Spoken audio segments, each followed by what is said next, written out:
기도하시겠습니다. 살아계신 하나님 은혜를 감사합니다. 구원의 감사와 감격이 넘치는 예배의 축복 속에 있게 하시고 하나님 자녀의 신분과 권세로 사단방의 흑암 세력을 결박하고 전도와 선교의 축복 누리게 하시니 감사합니다. 세상의 경제와 문명이 아무리 발전해도 발전하는 만큼 영적으로 시달리는 사람들은 더욱 많아지고 있습니다. 불신자 6가지 상태 속에 하나님을 떠나 사단의 종노릇하며 영적으로 완전 멸망한 시대의 어두운 모습을 보며 살아가고 있습니다.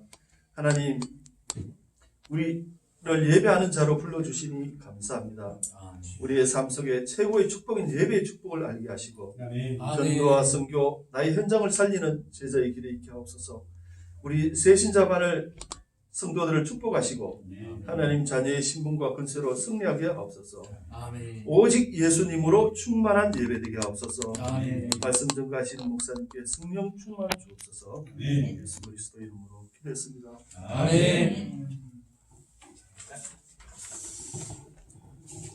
우리 옆에 있는 분과 인사 나누겠습니다. 고맙습니다. 감사합니다. 주님 안에서 사랑합니다.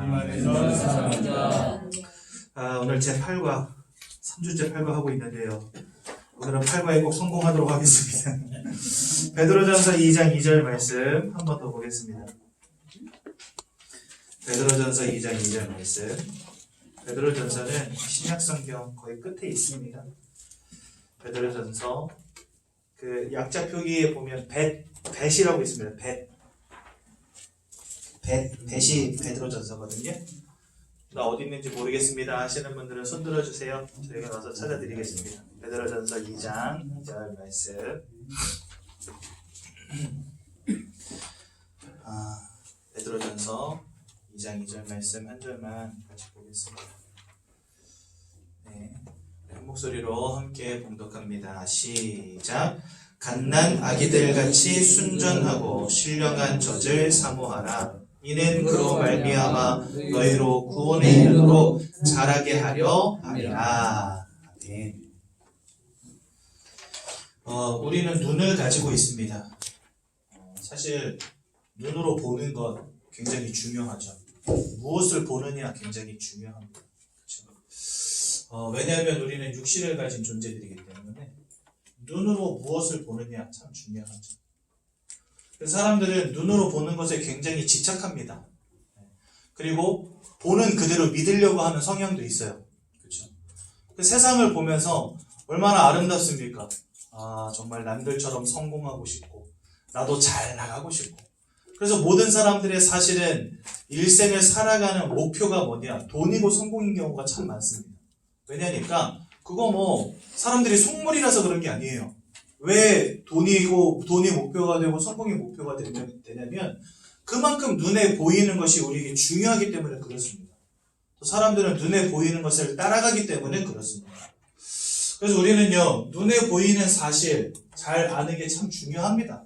사실은요.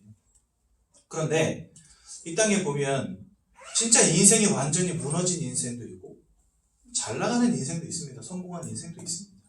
하지만 에베소서 2장 2절과 3절에 보니까 무너진 사람이든 잘 나가는 사람이든 그들에게 대대로 내려왔던 영적인 배경이 있음을 알 수 있습니다. 눈에 보이지 않지만 그 뒤에 가려진 진실이 있다는 것입니다. 성공한 사람이든 그렇지 못한 사람이든 육신의 질병 속에 있는 사람이든 그렇지 않은 사람이든 이 땅을 살아가는 모든 사람들은 세상의 에베소서 2장 2절에서 3절에 보니까 세상의 풍조를 따르고 공중권세 잡은 자를 따랐으니 곧 불순종의 아들들 가운데 역사하는 영이라 이렇게 되어 있습니다. 그러니까요, 너도 나도 대대손손 어떠한 영적 배경 속에 있었냐? 우상숭배의 영적 배경 속에 있었다는 거예요. 열심히 제사 지내고 열심히 고사 지내고 열심히 귀신 들려 점치는 무당들 쫓아다니고 그들의 말에 좌지우지 되는 인생. 그렇죠? 무당 불러다가 푸닥거리 하지 않으면 안 되는 인생. 보름달 뜨면 정한서 떠놓고 빌지 않으면 안 되는 인생. 이 인생을요, 지금까지 모든 사람들이 열심히 살아온 겁니다. 그런 배경 속에서 어떤 이는 실패의 자리에 있기도 하고, 지금 성공의 자리에 있는 것처럼 보이지만, 사실은 이러한 영적인 배경 속에서 장차 멸망할 수밖에 없는 인생을 살아가는 세상. 우리는요, 그냥 눈에 보이는 사실에만 집중하면 절대 안 됩니다. 이 땅에 와 있는 위기와 재앙의 문제가 무엇인지를 볼 수 있는 뒤편에 가려진 진실을 볼 수 있어야 된다는 겁니다.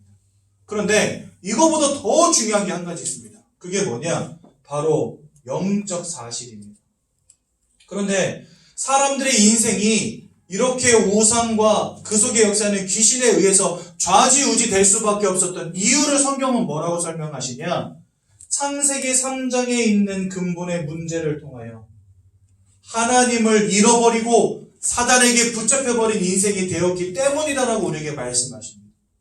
특히나 고린도후서 4장 4절에는 이렇게 말씀하세요. 세상의 신이 믿지 않는 사람들의 눈을 완전히 가리워버려서 하나님의 형상이신 예수 그리스도의 영광의 광채를 보지 못하게 만들어버렸다. 이러한 배경 속에서 오직 눈에 보이는 사실만을 쫓게 만들어가지고요. 결국은 사람들로 하여금 뭘 모르게 만드냐? 그리스도가 누구신지 모르게 만들고 하나님 주신 구원의 축복이 무엇인지 모르게 만들어버리는 거예요. 누가요? 그게 바로 사단의 역사입니다. 그래서 우리는요, 눈에 보이는 사실도 중요하지만 그 배후에 가려진 진실을 볼 수 있어야 되겠고, 더 중요한 영적인 사실을 볼 수 있어야 된다는 겁니다. 그런데 사람들은요, 이 영적인 사실에 별로 관심이 없어요. 내가 영적 존재임에도 불구하고 영적인 사실에 관심이 없다는 게 문제인 거예요. 여러분들 생각해 보십시오. 우리는 마음을 가진 존재 아닙니까? 여러분들 자녀들 막 그냥 있는 대로 혼내진 않아요. 왜 그럴까요? 상처받으면 안 되니까. 그거는 그 아이의 마음을 내가 고려한다는 거거든요. 마음을 가진 존재니까 마음을 어루만져 주기도 하고 상처받지 않도록 배려해 줍니다. 또 우리는 육신을 가진 존재잖아요.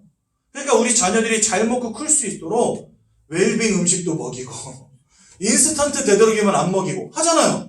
왜? 육신을 가진 존재이기 때문에. 근데 우리는 영적 존재거든요. 근데 사람들은 이 영적 존재라고 하는 부분에 대한 관심이 없다는 거예요. 눈에 보여지는 것, 보여지지 않지만 뒤로 가려진 것, 이런 것들은 알고 있는데 영적인 사실을 전혀 모른 채 살아간다는 겁니다. 그래서 여러분들 이 영적 사실을 알지 못하기 때문에 70%도 아니고 80%도 아니고 90%도 아니고 100% 인생이 방황하고 무너지고 있는 중. 그러니까 여러분들 항상 제가 말씀을 전할 때마다 내가 누군가, 특히나 내가 영적 존재라는 사실을 깨닫는 것이 왜 중요한지를 늘 말씀드리잖아요. 내가 영적 존재라는 결론을 가지고 영적인 사실을 알아가는 것부터가 인생의 답을 찾는 방법이기 때문에 그렇습니다. 왜요?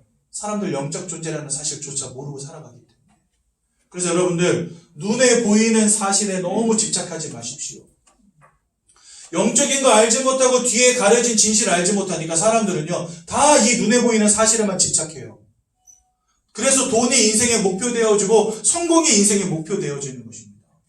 하지만 이 뒤편에 가려진 진실과 영적 사실을 알게 되면요, 그때부터는 내가 왜 예수 믿어야 되는지, 왜 하나님 바라보지 않으면 안 되는지, 왜 예배드리지 않으면 안 되는지에 대한 결론이 내려지게 되는 거거든요. 그래서 이 자리에 계신 우리 모든 새가족분들은 이런 영적 사실을 알며 그리스도 예수의 언약에 집중하는 응답 누리시기 바랍니다.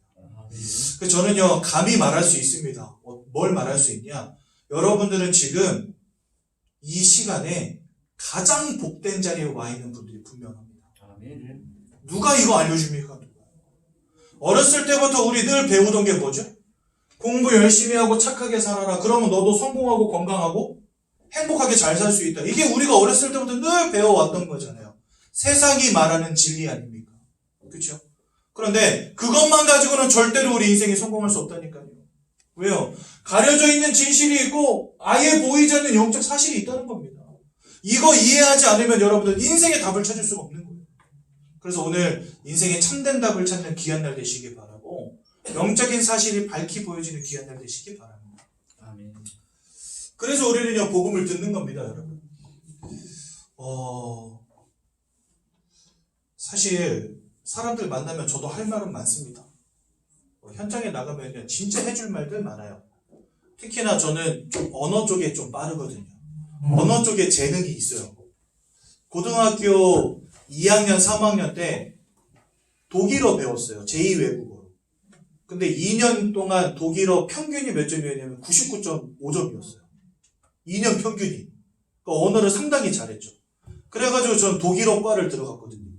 독일어과 들어갔는데 거기에서 수업을 막 진행하다 보면 제가 이름이 홍감사 아닙니까? 그러면 현지인 교수님들이 수업을 진행하다가 막 질문을 하는데 학생들이 대답을 못해요.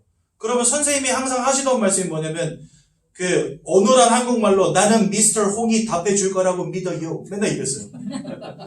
저는요 진짜 거짓말 안 하고 선생님이 질문을 하면 답을 모른 적이 별로 없었던 것 같아요. 그래가지고 제 생각에 답은 이건 것 같습니다. 그러면 맞았어요 이러면서 수업 시간에 이렇게 말씀해 주시고 그랬거든요. 언어가 굉장히 빨라요. 그리고 필리핀에 가서 한 5년 살고 왔는데 뭐 이렇게 영어 공부 많이 하지 않았지만 그냥 통 번역할 수 있게 됐어요. 5년 살면서. 그래서 사람들을 만나면 어떻게 공부하면 영어를 정복할 수 있는지 또 영어를 어떻게 하면 잘할 수 있는지 I know how to speak in English 할 수 있습니다. 그런데 저는요 안 해요. 왜 안 할까요? 이거보다 더 가치 있는 게 뭔지를 찾았기 때문에. 그래서 사람들 만나면 저는 영어 안 가르쳐 줍니다. 그거보다 더 중요한 거 가르쳐 줍니다. 제가 왜 여기에 서서 맨날 여러분들한테 이거 그려가면서 하나님 사람 이거 하는지 아십니까? 여러분 이거는요 내가 알지 못하면 여러분들의 인생이 이 속에서 무너지는 거예요. 사단의 역사를 알지 못하면 적을 알고 나를 알아야 100번 싸워 100번 이긴다는 말이 있잖아요. 사단의 역사를 알지 못하고 이 땅의 영적 진실을 알지 못하는데 내가 이 땅 가운데서 성공한다? 그거 굉장히 유언한 일입니다. 보이지 않는 적과 싸운다 생각해 보세요. 그것처럼 막막한 게 어디 있어요? 그쵸? 뭐 눈에 보여야지. 약점이 뭔지 알아야지 싸울 거 아닙니까? 그런데 우리는요, 적이 누군지도 모르고 보이지도 않아요. 그러니 싸울 수가 없어요. 싸울 수 없고 늘 지고 무너질 수밖에 없어요. 이 땅의 위기와 재앙이 끊이지 않는 이유가 뭔지 아십니까? 사람들이 못나서가 아닙니다. 여러분들 사람들 얼마나 대단한지 아십니까? 지금 보이죠? 몇 톤지 모르겠는데 태양계 밖으로 나가버렸어요. 지구에서 날린 비행 물체가 태양계 밖을 나간다니까요. 이렇게 뛰어난 사람들이 모여있는 지구인데 인생의 문제가 해결이 안 돼요, 여러분들. 왜 그럴까요? 영적 사실을 알지 못하면 태양계가 아니고 우리 은하를 벗어나서 안드로메다 은하를 갈 수 있는 과학력을 가져도 인생의 문제 해결 안 되어지는 겁니다. 그래서 여러분, 진짜 여러분들에게 해줄 말은 많지만 이거 외에는 중요한 게 없기 때문에 사실 이것만 가르칩니다. 우리 교회에 훌륭한 목사님들 많이 계십니다. 그런데요, 그분들 입만 열면 이거밖에 안 해요. 우리 교회에 훌륭한 장로님들 많이 계십니다. 막 사업적으로도 성공하고 세상적으로도 인정받는 사람들 많이 있습니다. 근데 그분들 만나잖아요. 별말 안 하고 이 얘기만 합니다. 왜 그럴까요? 영적 사실을 아는 것보다 중요한 거 없기 때문에. 그래서 이 자리에 계신 우리 귀한 성도님들은요. 이거 저랑 10주 동안 하셔야 되거든요. 10주면 거의 3달이에요. 3달 동안 똑같은 것만 듣는 거 진짜 힘든 일입니다. 근데 여러분 더 힘든 일이 뭔지 아세요? 저는 5년 동안 이것만 하고 있어요. 앞으로 몇 년을 더 해야 될지 몰라. 매주 똑같은 소리 하는 거는 쉬운 거 같으십니까? 절대 쉽지 않거든요. 근데 왜 하냐? 너무 중요하기 때문에. 이거 가르쳐주지 않으면 안 되기 때문에. 그래서 여러분들 맨날 듣는 이야기라 생각하지 마십시오. 여기 우리 새가족부에서 저와 매주마다 함께 사역하는 크루들 있잖아요. 이분들은요. 저랑 적게는 2년 내지 3년 동안 같이 하셨어요. 이분들은 3년 내내 이 소리 들었어요. 여러분들이 10번 들으면 땡이지만 앞으로 여기 새가족부 그만둘 생각이 없는 분들은 앞으로 저랑 몇 년을 더 들어야 될지 모르는 분들이에요. 그런데도 여기 앉아서 늘 아멘 아멘 하면서 듣고 계십니다. 왜요? 이거보다 중요한 게 없으니까. 그래서 여러분들 오늘 정신 단디 차리시고 잠이 오면 허벅지를 꼬집으시면서 말씀에 한번 집중해 보시기 바랍니다. 하나님이 세상을 창조하셨다 말씀하십니다. 세상은 그냥 우주가 큰 대폭발 이후에 형성됐다 이렇게 말하잖아요. 생명이 어쩌다가 번개가 땅 쳐가지고 물속에 있는 뭐 단백질, 아미노산 이런 것들이 번개 맞아가지고 단세포 됐단 말이에요. 바위에서 흘러나온 영양분이 단세포 됐단 말합니다. 그것들이 분열분열해서 지금 이 땅을 살아가고 있는 동물들이 만들어졌다고 말하거든요. 근데 성경은 우리에게 뭐라 말씀하시냐? 하나님이 사람을 창조하셨다고 말씀하십니다. 그런데 거기에는요, 분명한 이유와 근거가 있어요. 그냥 우리가 말하는 게 아닙니다. 성경은 우리에게 뭐라 말씀하시냐면, 하나님의 형상을 따라 창조되었기 때문에 사람은 이 땅의 그 어떤 피조물과도 구별되는 영적 존재라고 가르치십니다. 그래서 우리는요, 영적인 행위를 하는 유일한 존재입니다. 어디 가서 예배도 하고, 기도도 하고, 찬양도 하고, 그 다음에 전도도 하고, 이 좋은 날 산으로 놀러 가는 게 아니라 여기에 와가지고 여러분들 따다다닥 붙어 앉아서 코로나의 위기 속에서도 지금 말씀 듣고 계시잖아요. 왜 그래요? 궁금하니까. 사람은 영적 존재이기 때문에 영적인 것을 궁금해합니다. 또 영적인 절대자를 찾는 본능이 있다니까요. 왜요? 하나님의 형상을 따라 영적 존재를 창조되었기 때문에 그렇습니다. 또 이 땅을 창조하신 하나님을 닮았기 때문에 창조의 능력을 가진 유일한 존재가 바로 사람입니다. 그러니까 사람은요, 내가 어떤 존재인가를 살펴보면 하나님이 처음부터 우리를 창조하셨다라고 우리는 생각해 볼 수 있다는 거예요. 그냥 어느 날 갑자기 만들어진 존재가 아니라는 겁니다. 영적인 행위를 하며 창조의 행위라는 유일한 존재인데 그 이유가 뭐냐? 영이신 창조주 하나님을 닮았기 때문에 우리가 이게 가능한 거라는 거예요. 그럼 하나님이 우리를 이렇게 만드신 이유가 무엇입니까? 거기에는 한 가지 원리가 있습니다.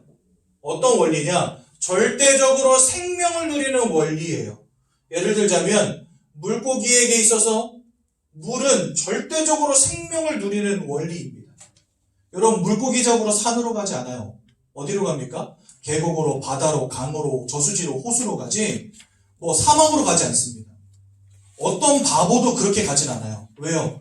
물고기에게 물이 절대적 원리라는 거 누구나 알고 있기 때문에. 그렇죠? 여러분, 나무는 땅에다가 뿌리 내려야 됩니다. 안 그러면 살 수가 없어요. 새가 하늘을 잃어버렸다? 그 새는요, 이미 죽은 것과 마찬가지입니다. 하나님이 이 땅에 피조물들을 지으실 때 이런 절대적인 원리들을 하나씩 주셨다는 겁니다. 그렇다면 여러분들, 사람에게 주신 절대적 원리는 무엇일까요? 여러분, 여기서 키는 하나님이 이 땅을 창조하시고 피조물들을 지으실 때 그 피조물들에게 주신 절대적 원리가 있다는 거예요. 내 나름대로 생각할 때 내가 생각하는 절대적 원리가 아니라 하나님이 모든 사람들에게 공통적으로 처음부터 주신 원리가 있다니까요. 물고기에게 물을 주신 것처럼 나무에게 땅을 주신 것처럼. 그러면 모든 사람들에게 공통적으로 적용되어지는 하나님이 처음부터 주신 원리가 뭘까? 이게 중요한 거예요. 어떤 사람은 나는 돈이 최고입니다. 어떤 사람은 건강이 최고입니다. 어떤 사람은 사랑이 최고입니다. 말하지만 어떤 사람에게는요, 돈이 별로 중요하지 않은 사람도 있어요. 건강 아주 중요하지만 건강에 크게 신경 안 쓰는 사람도 있어요. 저 같은 사람들. 저 당뇨 왔는데 살 잘 안 빠지거든요. 밤마다 열심히 먹습니다. 근데 어떤 사람은요, 당뇨 왔다 그러면 그때부터 막 생명 걸고 막 운동하고 막 식단 조절하고 웰빙 하면서 살 쫙 빠지면서 혈당 조절하는 사람도 있어요. 근데 저는 그렇게까지 못 하겠더라고요. 여러분, 죄송한 말이지만 제가 당뇨 확진되니까 제 아내가 그때부터 식단을 어떻게 바꾸냐면 도저히 사람 못 먹을 걸로만 다 채우는 거예요, 식단을. 그래서 제가 한 이틀 하다가 젓가락 내려놓고 말했어요. 여보, 난 그냥 당뇨가 10년 일찍 죽지 이렇게 못 먹겠다. 근데 아내가 아이고 오빠 제발 그러지 말아라 막 이러는 거예요. 여보, 난 진짜 이렇게는 못 살겠어. 밥이라고 쉐이크를 줘요. 짜증나더라고 이거 마시는데 진짜 내가 이걸 달콤하긴 한데 이걸 왜 마셔야 되나 싶은 거예요. 난 그냥 밥을 씹고 싶은데. 그래가지고 여보 나 쉐이크 안 먹을래. 그랬더니 제발 먹으래. 아가 셋이니까 좀 먹으래. 그래서 아가 셋이니까 애들 생각하면서 마셨어요. 근데 한 일주일 먹고 나니까 진짜 못 먹겠어. 그래가지고 쉐이크 더 이상 안 먹고 그때부터 밥 먹었거든요.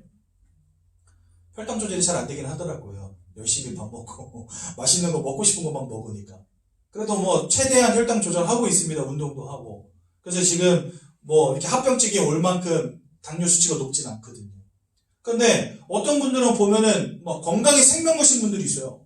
그래가지고 당뇨 확진돼, 예를 들어서 여러분들 기본적으로 사람들이 당 수치가 100이면 정상이거든요. 근데 한 105만 돼도 벌벌벌 떨어. 여러분 105는 당뇨라고 말하기도 힘들어요. 그거는 당뇨 아닙니다. 공복에 한 130, 140 나와줘야 조금 걱정할 만한데 막 105만 돼도 막 부부부부부 떨어지는 사람도 있다니까. 저는 150 나오면 행복해요. 공복 혈당이. 한 180 나오면 뭐 괜찮다 이래요. 근데 105에 막 벌벌벌 떠는 사람들이 있다니까. 그러니까 그만큼 사람들이 자기가 가치 있다라고 생각하는 것이 다 다르다는 겁니다. 어떤 사람은 돈이 중요하지만 어떤 사람은 건강이 더 중요하고, 어떤 사람은 뭐 건강이 더 중요하지만 어떤 사람에겐 사랑이 더 중요하고. 왜 그러냐? 그거는 내가 생각하는 원리라는 거예요. 내가 생각할 때 나에게 필요한 거라는 거예요. 그렇다면 사람들에게 하나님이 처음부터 모든 사람들에게 공통적으로 주신 원리가 뭐냐? 성경은 우리에게 뭐라고 말씀하시냐? 하나님 자체가 우리에게 주신 절대적 원리라고 말씀하십니다. 영적인 존재인 우리가 하나님을 잃어버리는 것 자체가 사망이라고 하셨어요. 그게 성경에 어디에 나오냐? 선악과 언약을 주시면서 하나님 이렇게 말씀하세요. 너희가 이것을 따먹는 날에는 정령 죽으리라 하셨어요. 선악과를 따먹으면 정령 죽는다 이렇게 말씀하셨어요. 그런데 아담과 하와가 그 선악과를 따먹어버린 겁니다. 이게 아담과 하와에게 영적 사망으로 연결이 되어버렸어요. 그래서요, 왜냐하면 그 원죄 사건, 선악과를 따먹는 사건으로 인해서 아담과 하와가 누굴 잃어버렸냐? 하나님을 잃어버렸고. 하나님을 잃어버린 그 자체를 두고 하나님 뭐라 말씀하셨냐? 사망이라고 말씀하셨다는 거예요. 그 말은 하나님이 물고기에게 물과 같은 존재, 나무에게는 땅과 같은 존재, 새에게는 하늘과 같은 존재라는 거예요. 그래서 하나님을 잃어버린 인생은요, 곧 사망인 것입니다. 그래서 원래 인간은 물고기가 물속에 있는 것처럼 나무가 땅속에 있는 것처럼 하나님과 함께할 때 행복한 존재를 하나님 만드셨거든요. 그런데 어느 날 이 모든 축복을 잃어버리는 근본 문제가 벌어지게 됩니다. 이 근본 문제가 뭐냐? 바로 창세기 3장 1절에서 6절에 기록되어 있는 아담과 하와가 선악과를 따먹는 사건이었습니다. 아담과 하와를 속인 존재가 있어요. 그게 뭐냐? 바로 사단입니다. 하나님을 대적하여 타락한 천사라고 성경 말씀하시거든요. 이 사단이 아담과 하와를 속여서 하나님이 따먹지 몰라는 선악과를 따먹는 죄를 범하게 됩니다. 그리고요, 이 죄악으로 말미암아 모든 사람들이 하나님을 잃어버린 문제 속에 빠지게 돼요. 마치 물고기가 물을 떠난 것처럼. 하나님은 죄와 함께 하실 수 없습니다. 그래서 아담과 하와가 죄악 가운데 빠진 그 순간부터 하나님은 더 이상 아담과 하와와 함께 하실 수 없어요. 그때부터. 그래서 여러분들, 사단에게 속아 선악과를 따먹는 원죄로 말미암아 하나님을 잃어버리는 근본적 문제 가운데 빠진 겁니다. 마치 물고기가 물을 떠난 것처럼, 나무가 땅에서 뿌리 뽑힌 것과 같은 문제가 모든 인생에게 지금 벌어져 있는 거예요. 그래서 하나님은 이 사건을 두고 뭐라 하시냐? 사망 가운데 이르게 되었다라고 말씀하십니다. 로마서 3장에 보면 한 사람 아담으로 인하여 죄가 모든 사람들 가운데 들어오게 되었고 그 죄로 말미암아 모든 사람들이 사망에 이르게 되었느니라 이렇게 말씀하십니다. 즉 사단에게 속아서 죄를 지은 결과로 하나님을 떠나버리는, 하나님을 잃어버리는 사망 가운데 모든 사람들이 던져졌다는 겁니다. 그래서 여기서 말씀하시는 이 사망이 무엇이겠습니까? 첫 번째는요, 이제까지는 하나님이 우리의 배경 되어 주셨지만 요한복음 8장 44절에 보니까 하나님을 잃어버린 순간부터 사단 마귀가 우리의 영적 배경 되었다라고 말씀하십니다. 너희는 너희 아비 마귀에게서 났으니 이렇게 되어 있거든요. 사단에게 사로잡힌 인생, 사단에게 노예되어버린 인생, 세상 말로는 운명과 사주팔자에 사로잡혀버린 인생 되어버린 겁니다. 내가 아무리 몸부림쳐도 해결할 수 없는 운명, 내가 아무리 착하고 내가 아무리 최선을 다해도 절대로 빠져나올 수 없는 사주팔자의 문제 가운데 모든 사람들이 꽉 사로잡힌 거예요. 언제부터요? 하나님이 잃어버린 순간부터. 이러한 영적 배경 속에 우리가 놓이게 된 겁니다. 그런데 이 녀석을 성경은 살인마라고 하고요, 거짓말장이라고 말씀하십니다. 여러분들이 살인마에게 사로잡힌 인생 되었다 생각해 보세요. 거짓말장에게 사로잡힌 인생이 되었다 생각해 보세요. 눈에 보이지 않아서 지금까지 내가 그와 같은 영적 배경 속에 살아왔다는 사실을 몰랐을 뿐이지, 성경은요, 여러분들이 지금 이와 같은 영적 배경 속에 있다고 가르치고 있다니까요. 그를 요한복음 10장 10절에는요. 강도와 도적이라고 말씀하십니다. 이 강도 도적은요. 모든 것을 빼앗고 여러분들을 죽이고 멸망시키는 이 이유 외에는 이 목적 외에는 없다라고 가르치신다니까요. 즉 눈에 보이지 않는 사단이 여러분들 인생의 배경되었는데 여러분들이 착하건 나쁘건 뭐 건강하건 병약하건 뭐 성공했건 실패했건 이것과 상관이 없이 여러분들의 인생을 노예 삼고 여러분들로부터 모든 것을 빼앗고 죽이고 멸망시키려는 존재에게 사로잡히게 되었다라는 것입니다. 얼마나 끔찍한 일입니까? 이 녀석은요, 계시록 12장 9절에 보니까 여러분들을 속이는 자라고 되어 있습니다. 그러니 이러한 영적 존재에게 사로잡혔는데 이게 사망이지 여러분. 뭐가 사망입니까? 그렇죠? 그러면서 이 속에서요, 자꾸 뭐하게 만드냐? 우상 숭배하게 만들어버립니다. 에베소서 2장 2절에서 3절에 보니까 세상 풍조를 따르며 이 땅의 풍조가 무엇입니까 여러분? 막 열심히 차려놓고 빌고 깎아놓고 빌고 귀신 들린 자들 불러다가 막 점치고 무당 불러다가 막 굿하고 고사 지내고 돼지머리 삶아다 놓고 그 앞에 절하고 이게 이 세상 풍조 아닙니까?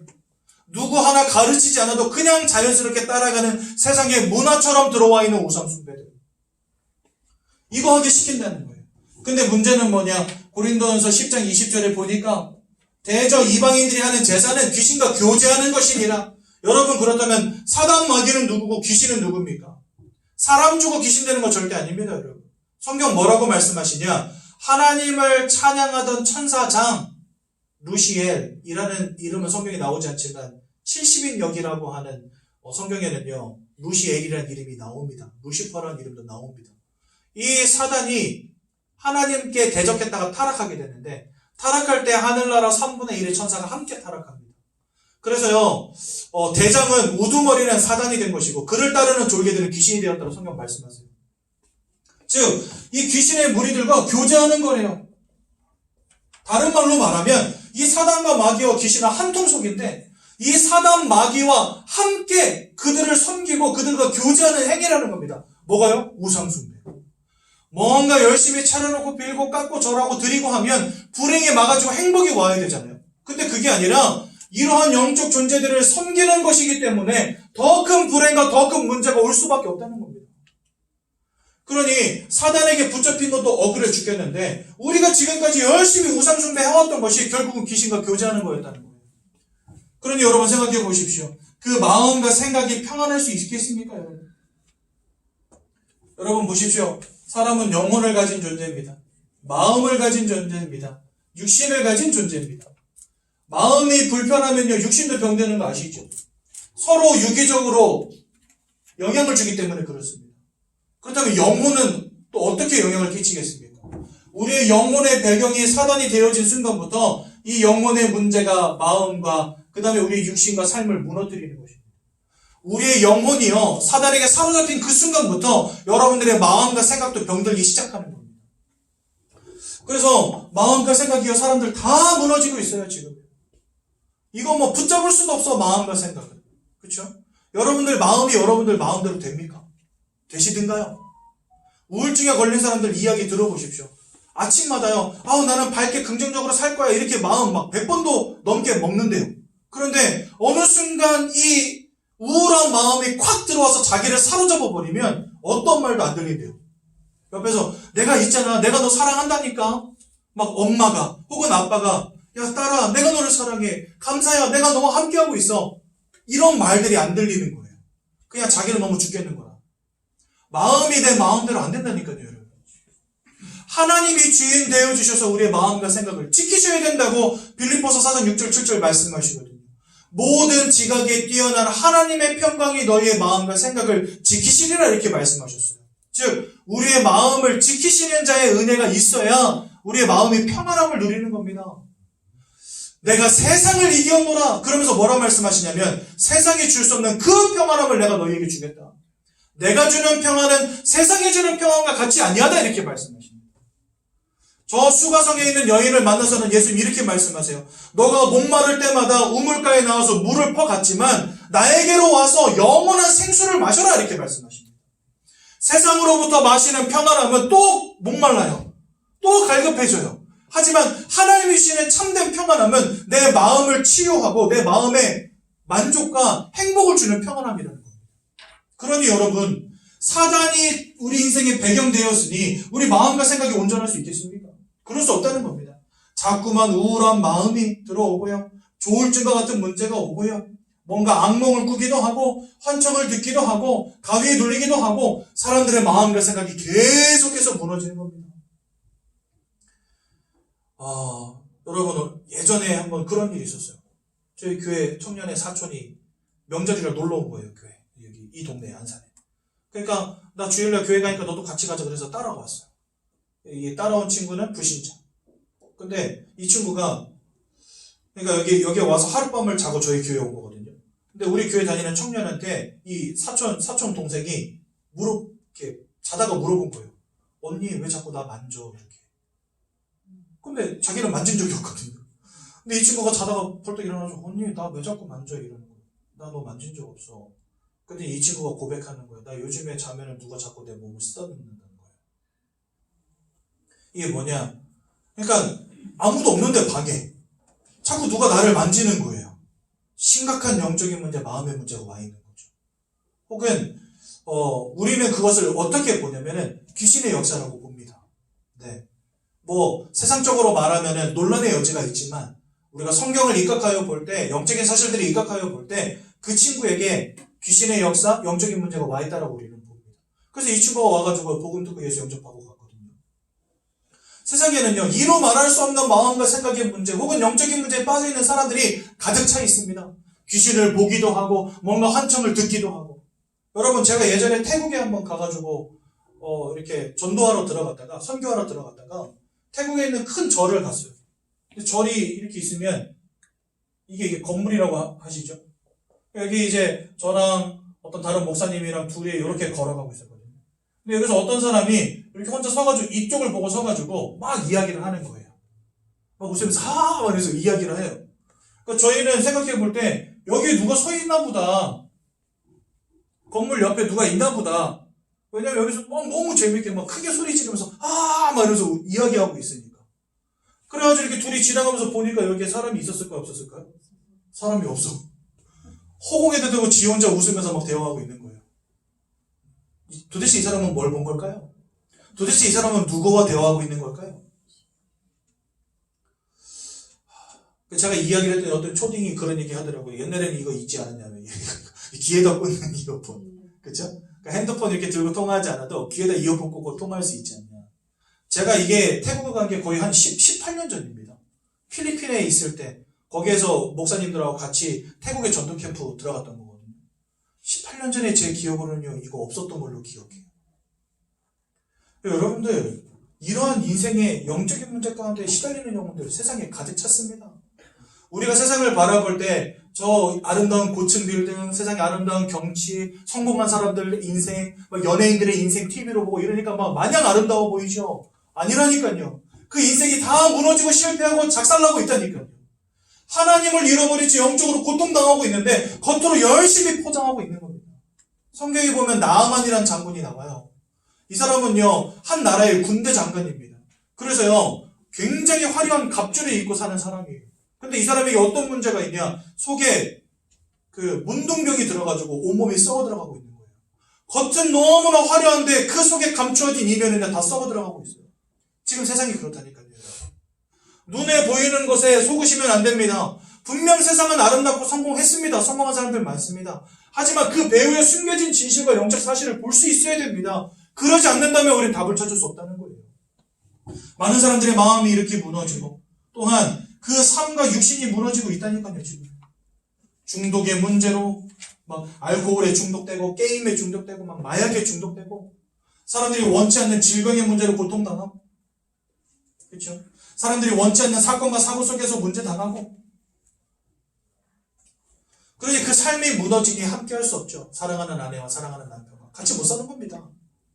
가정 불화가 계속해서 이어지고 이유 없이 싸우게 되고 반목하게 되고 그러다 보면 이혼하게 되고 자녀들은 그 속에서 상처받게 되고 이러한 것들이 계속 겹치다 보면 극단적으로 자살과 같은 선택을 하게도 되고 사람의 인생이요 자꾸 무너질 수밖에 없는 겁니다.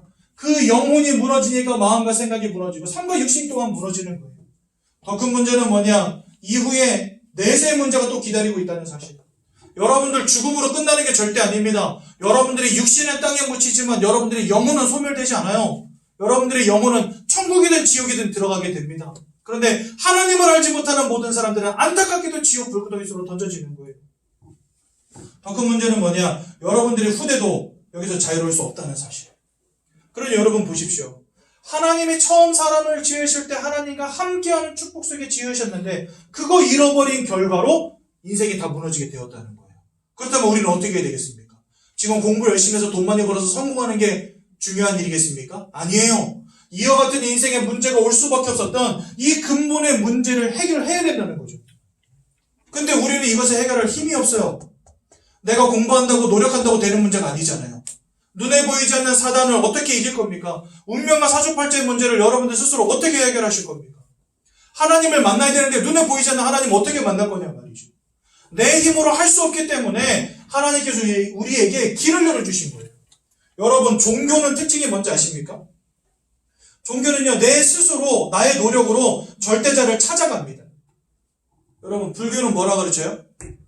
네가 덕을 쌓고 공덕을 쌓고 도를 쌓으면 숨이 산처럼 높은 너의 죄를 넘어 부처가 될 수 있다 이렇게 가르칩니다. 내가 노력하면 구원을 이룰 수 있다라고 가르쳐요. 여러분, 천주교는요, 네가 선하게 살고 봉사하고 살면 너가 구원받을 수 있다라고 가르칩니다.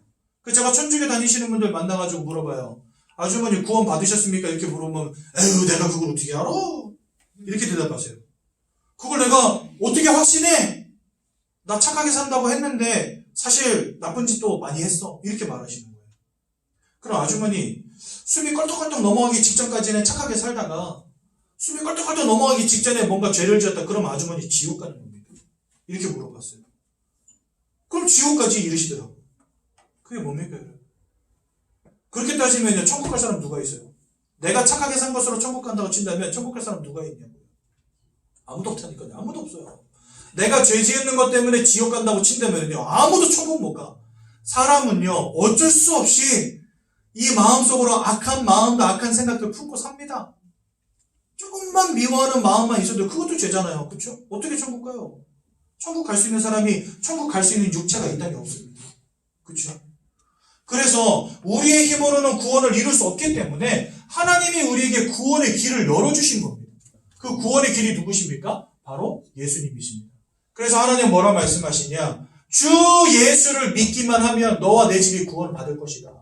걱정하지 말아라. 네가 구원을 이루는 것이 아니라 너가 구원을 성취하는 것이 아니라 내가 구원을 성취해 놓고 너에게 그 예수를 보낼 테니까 그냥 믿기만 해. 그럼 내가 구원해 줄게. 믿기만 해. 그럼 여기서 빠져나오게 해줄게. 하나님 이렇게 말씀하신 겁니다. 그래서 예수님은요, 이 땅에 오셔서 아주 중요한 일 세 가지를 하셨어요. 요한일서 3장 8절에 보니까 죄를 짓는 자마다 마귀에게 속하여 있다 이렇게 되어 있습니다. 즉 우리는 사단 마귀에게 속한 자입니다. 하지만 하나님의 아들이 나타나신 것은 이 마귀가 하는 모든 일을 멸하기 위함이니라. 그래서 예수님은 사단의 권세를 꺾으신 참 왕이 되십니다. 여러분들의 운명과 사주팔자를 가지고 여러분들을 노예 삼은 그 사단의 권세를 깨뜨려 버리셨어요. 누가요? 예수님이. 그래서 진리를 알지니 진리가 너희를 자유케 하리라 하셨거든요. 그 말이 뭐냐? 이 사단의 권세로부터 우리를 자유케 하신다는 겁니다. 죄와 사망의 권세로부터 우리를 자유케 하시겠다는 겁니다. 누가요? 참 왕 되신 예수 그리스도께서. 또 로마서 8장 1절에서 2절에 보니까 이렇게 말씀하십니다. 예수 안에 있는 자는 결코 정죄함이 없나니 우리가 하나님의 떠먹지 말라는 선악과를 따먹는 원죄 문제 가운데 빠져 있었는데 이제는 예수 만나면 그 죄악과 상관이 없다는 겁니다. 왜요? 예수 안에 있는 생명의 성령의 법이 죄와 사망의 법에서 너희를 해방하였기 때문이니라. 예수님은 우리의 죄악의 문제를 끝내신 참 제사장이 되십니다. 또한 요한복음 14장 6절에 보니까 내가 곧 길이요 진리요 생명이니 나로 말미암지 않고는 아버지께로 올 자가 없느니라. 그 말은 뭐죠? 다 아버지께로 지금 못 오고 있다는 거예요. 다 아버지 떠나 있다는 거예요. 하나님을 떠난 인생이 되었다는 겁니다. 그래서 예수를 통해서만 너희가 아버지께로 갈 수 있다는 겁니다. 즉 예수님은 하나님께로 나아간 유일한 길, 참 선지자가 되신 것입니다. 이 예수님이 2000년 전에 오셔서 우리를 위해서 고난당하시고 고통당하시고 그가 찔림은 그가 상함은 우리의 죄악과 허물을 인하며 그가 징계를 받음으로 그가 채찍의 마음으로 우리가 나음을 얻었도다 말씀하십니다. 이가 저 도살장에 끌려가는 송아지처럼 양털 깎는 자 앞에서 잠잠한 양과 같이 십자가에 못 박혀 죽기까지 그 입을 열지 아니하셨다 이렇게 되어 있습니다. 예수님 끝까지 복종하심으로 하나님의 구원의 계획을 성취하셨다는 거예요. 고난당하시고 고통당하시는데 그 모든 것을 감내하셨다는 겁니다. 왜요? 예수님이 십자가에서 죽는 것만이 우리를 위해서 피를 흘려주시는 것만이 여러분들과 내가 구원받을 수 있는 유일한 방법이기 때문에 그래서 예수님 고난당하시고 고통당하시고 모든 보혈을 흘려주시고 여러분들을 위해서 생명을 내어주셨습니다. 또 돌아가신 지 3일 만에 부활하심으로 산자와 죽은 자의 주권자가 되셨습니다. 그래서 예수님을요 우리 뭐라고 부르냐? 바로 그리스도라고 부르는 것입니다. 여러분 그리스도라는 말의 의미가 바로 이것입니다. 참 왕으로 제사장으로 선지자로 오셔서 우리를 위해서 고난 고통당하시고 보혈을 흘리셔서 생명을 내어주시고 부활하사 우리를 위한 구원을 완성하신 분 그분을 우리는 그리스도라고 부릅니다. 그래서 예수가 그리스도이신 것입니다. 이 예수 그리스도를 믿고 마음에 영접하는 자들마다 운명과 사주팔자에서 해방되어집니다. 사단에게 사로잡힌 인생의 문제로부터 해방되어집니다. 하나님을 떠난 문제로부터 해방되어지며 죄와 저주의 권세로부터 해방되어지는 축복이 임하게 된다라고 성경은 우리에게 가르치시는 것입니다. 이게 우리가 예수를 믿어야 될 이유인 거예요, 여러분들. 지금 다른 것으로 바쁠 때가 아닙니다. 여러분, 이 땅에서 성공은 못해도 돼요. 하지만 예수는 믿어야 됩니다. 이 땅에서 조금 아프게 살아도 괜찮아요. 하지만 예수는 믿어야 됩니다. 예수 믿지 않으면 내가 쌓아 올린 성공이 여러분들에게 의미가 없는 것이고 여러분들에게 있는 건강의 의미가 없다니까요. 예수 믿지 않으면 그 결과는 결국 본질상 진노의 자녀인 것처럼 저 지옥 불구덩이 속으로 던져질 수밖에 없는 인생이라는 거예요. 또한 그것은 나중에 내가 죽고 난 다음의 일이지요. 죽기까지 이 영적인 문제 가운데 사단의 역사 가운데 무너지고 깨지고 방황할 수밖에 없는 인생 되어진다는 것입니다. 저희 작은아버지들 중에 공장을 크게 하시면서 돈을 진짜 수십억을 번 작은아버지가 한 분 계세요. 돈 정말 많이 버셨어요. 그래가지고 차를 체어맨 리무진 끌고 다니고 기사도 있어요. 공장 엄청 크게 하시거든요. 아들 호주 유학 가가지고 돈이 넘치니까 부족할 거 없이 이렇게 아들 교육도 시키고 오시면은 이렇게 봉투 하나씩 주고 가시거든요. 조카들. 열어보면 20만 원, 30만 원씩 들어있어요. 명절 때마다 막 퍼주고 가세요. 돈이 워낙 많으니까. 근데 지난 추석 때 오시더니 제가 방에 이렇게 누워있는데 저희 아버지 댁에 가가지고 방에 누워있는데 밖에서 저희 아버지랑 그 작은아버지랑 둘이 이야기하시는 소리를 들었어요. 그런데 이 작은아버지가 뭐라고 말하면 나는 형이 너무 부러워 이러는 거예요. 형이랑 그 다음에 제가 외아들이거든요. 그리고 제가 이름이 홍감사인데 저희 집에 어르신들은 다 저를 설룡이라고 불러요. 왜냐면 제 본명이 설룡이기 때문에. 제가 겨울에 태어났거든요. 눈 많이 오는 날. 눈밭에서 용났다 그래가지고 설룡이라고 아버지가 그냥 야 니 설룡해라 이래가지고 그냥 이름 지으셨대요. 아버지 이름을 그렇게 짓는 법이 있냐고 제가 막 따졌는데 제 이름이 원래 설룡입니다.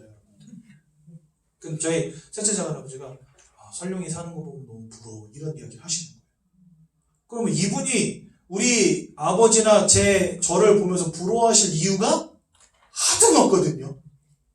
저희 아버지 사업, 오리발 사업 하시다가, 오징어발 사업 하시다가 사실은 쫄딱 망해가지고, 지금 제 명의로 핸드폰이랑 통장 다 쓰고 계시거든요. 아직까지도 이게 다 해결이 안 돼가지고. 근데 저희 작은아버지 입장에서 볼 때 뭐가 부럽습니까?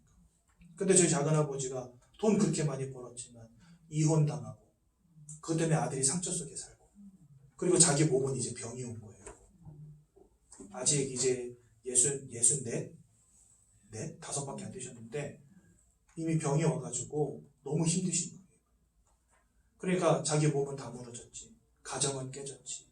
자녀는 상처 속에 있지. 돈은 벌고 성공을 했는데 자기가 돌아볼 때 인생이 진짜 한많은 인생인 거예요. 그러니까 나는 형이 너무 부러워. 그러니까 저희 아버지 어머니가 붙잡아 앉혀놓고 왜 예수 믿어야 되는지 설명해 주시더라고요.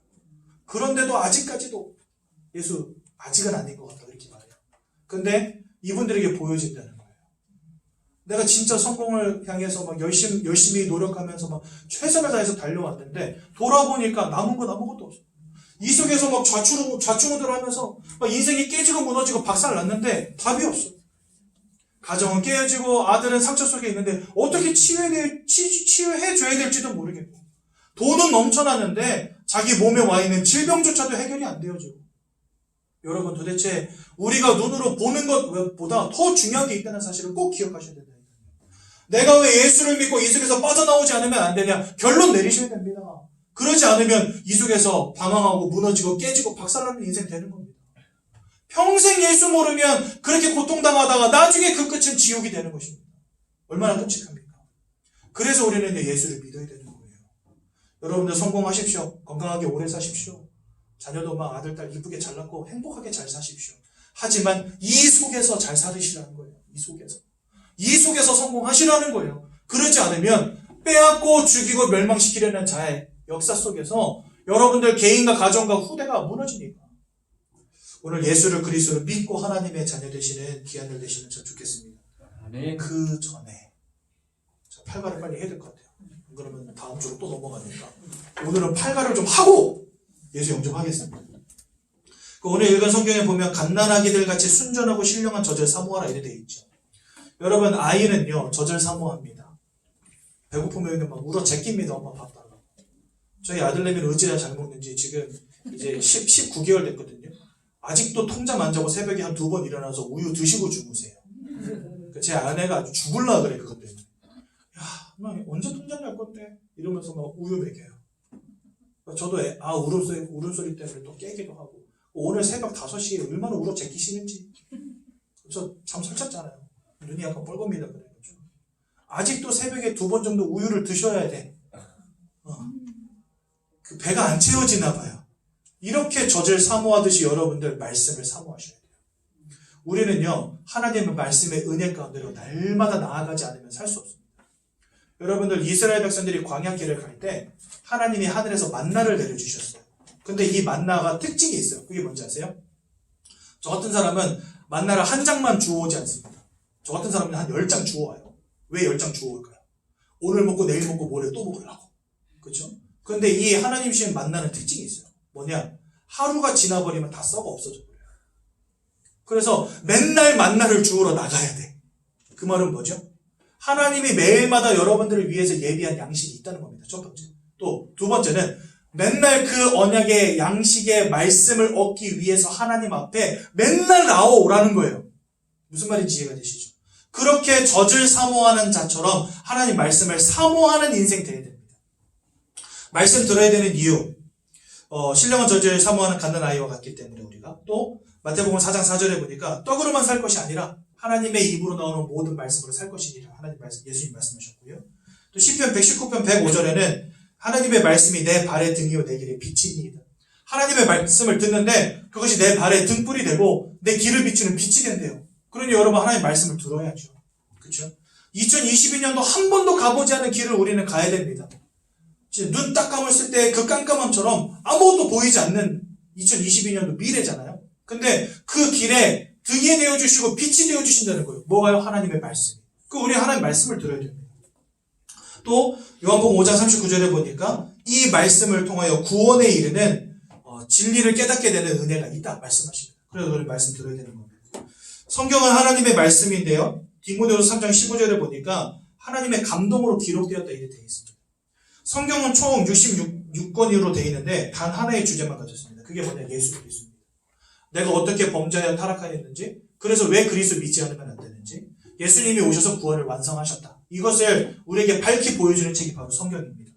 구약의 39권, 신약의 27권에서 총 66권인데요. 구약은 1000년 동안 37명에 의해서 쓰여졌고 신약은 500년 동안 9명에 의해서 쓰여졌어요. 여러분, 저자가 지금 46명이잖아요. 그렇죠? 사공이 둘이면 배가 어디로 간다고요? 산으로 간다고. 그러면 여러분, 저자가 46명이면 이 책이 어디로 갈까요 도대체? 정신이 없겠죠? 그런데 성경은요, 처음부터 끝까지 딱 하나의 주제만 가지고 있어요. 이게 어떻게 가능할까요? 여러분, 1000년 동안 500년 동안이니까 1500년 동안 쓰여진 거잖아요. 1500년 동안 46명에 의해서 쓰여졌는데 주제가 하나예요. 처음 창세기부터 요한계시록까지 그 흔히 말하는 바둑 용어로 아다리가 맞지 않는 부분이 없어요. 그 말은 뭐죠? 46명의 저자를 통해서 1500년 동안 쓰여졌지만 그 영혼을 감동하사 성경을 기록하게 하신 한 분 하나님에 의해서 쓰여졌기 때문에 하나의 주제로 66권이 서로 통일될 수 있는 겁니다. 이해가 되시죠? 성경은 그래서 일관성이 있고 굉장히 중요한 책이라는 거예요. 요한복음 1장 1절에 이 말씀이 곧 하나님이라 그랬고요. 요한복음 1장 14절에 이 말씀이 육신이 되어서 이 땅 가운데 오시니가 바로 예수다 이렇게 되어 있습니다. 그런 이 성경 자체가 하나님이시고 이 성경이 육신이 되어서 이 땅에 오시니가 바로 예수입니다. 그러니 하나님 말씀이 얼마나 중요한지 아시겠죠? 그 말씀을 듣는 곳이 바로 예배입니다. 여러분 많은 사람들이 예배를 굉장히 주술적인 의미로 가세요. 저도 옛날에 그렇게 교회 다녔어요. 왠지 주일날 교회 안 가면 찝찝해.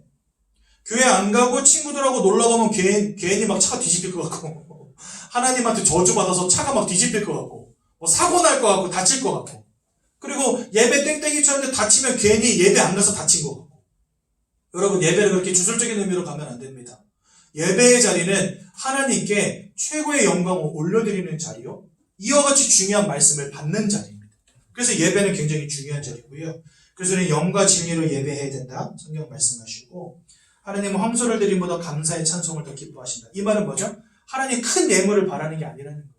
여러분들이 중심을 담고 하나님 아버지 앞에 나와 예배하는 것을 기뻐하시지 막 돈 왕창 벌어가지고 막 11조 1억씩 하고 하나님이 그집니까? 뭐 그 돈 필요 없어요. 하나님은 솔직히 말하면 교회에 헌금 많이 하는 게 중요한 게 아닙니다. 여러분들 예배 오셔서 은혜 많이 받으십시오.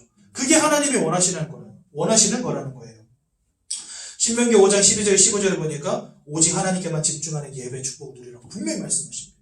그래서 여러분들 예배는 여러분들 인생의 성공과 직결됩니다. 여러분들 인생의 축복과 직결이 됩니다. 예배의 축복을 절대로 놓치지 마시고 말씀의 은혜를 누리는 우리 귀한 새가족 손님들 되시기 바랍니다. 이 시간 피날레로 예수 그리스도 마음속에 영접하고 끝내겠습니다. 예수님이 여러분들 인생의 주인으로 오실 때 모든 거 끝납니다. 여러분들 인생이 여기에서부터 살아나기 시작합니다. 하나님이 내 영혼의 주인 되어 주시니까 가장 먼저로는 마음의 평안함이 와요. 그리고 그게 삶과 육신의 형통함으로 오게 됩니다. 참 놀랍죠. 성공한 우리 작은아버지가 보면서 느낀다니까요. 나 형처럼 되고 싶어. 조카 가족처럼 됐으면 참 좋겠다는 마음이 늘 들어. 이렇게 이야기한다니까요. 왜 그렇습니까? 그게 바로 영적인 은혜 가운데 오시는 하나님만 주실 수 있는 축복이라는 거예요. 그래서 우리는 예수 만나야 되는 겁니다. 예수를 영접할 때 하나님의 자녀되는 권세 주신다 분명히 말씀하셨거든요. 이 시간 예수를 마음속에 영접하는 기도를 저와 함께 하나님께 올려드리도록 하겠습니다. 두 손을 모으시고 두 눈을 감으시고 함께 기도하겠습니다. 사랑의 하나님, 저는 죄인입니다. 내가 왜 어려움 당하는지, 내가 왜 문제 당하는지 알지 못한 채 살아왔습니다. 이것이 하나님 떠난 문제임을, 죄와 저주의 결과임을, 사단에게 사로잡힌 결과임을 깨닫게 되었습니다. 이런 저를 구원하시기 위하여 이 땅에 그리스도로 오셔서 십자가에 못 박혀 죽으심으로 나를 위한 구원을 완성하신 예수님을 제 마음속에, 제 인생 속에 구원자로 주인으로 영접합니다. 제 마음속에 오셔서 저와 함께 해주시고 하나님 자녀의 참된 축복을 누리게 하옵소서. 예수님의 이름으로 기도드렸습니다. 아멘. 제가 기도하고 말씀 마치겠습니다. 하나님 은혜 감사드립니다. 오늘도 복음의 말씀을 듣고 예수를 마음속에 영접하게 하시는 은혜 감사드립니다. 일평생 이 언약 잊지 않게 하시고 예배의 자리에서 하나님께 최고의 영광 올려드리는 귀한 새가족 성도님들 되시도록 역사해 주옵소서. 예수님의 이름으로 기도드렸습니다. 아멘. 오늘 새롭게 저희 새가족부를 찾아주신 성도님 한 분 계셔서 잠시 소개하는 시간 갖도록 하겠습니다. 제가 호명하면 한 번만 앞으로 나오셔서 얼굴 한 번만 보여주시면 감사하겠습니다. 우리 노천수 성도님. 아, 네. 한 번만 나와주실 수 있으실까요?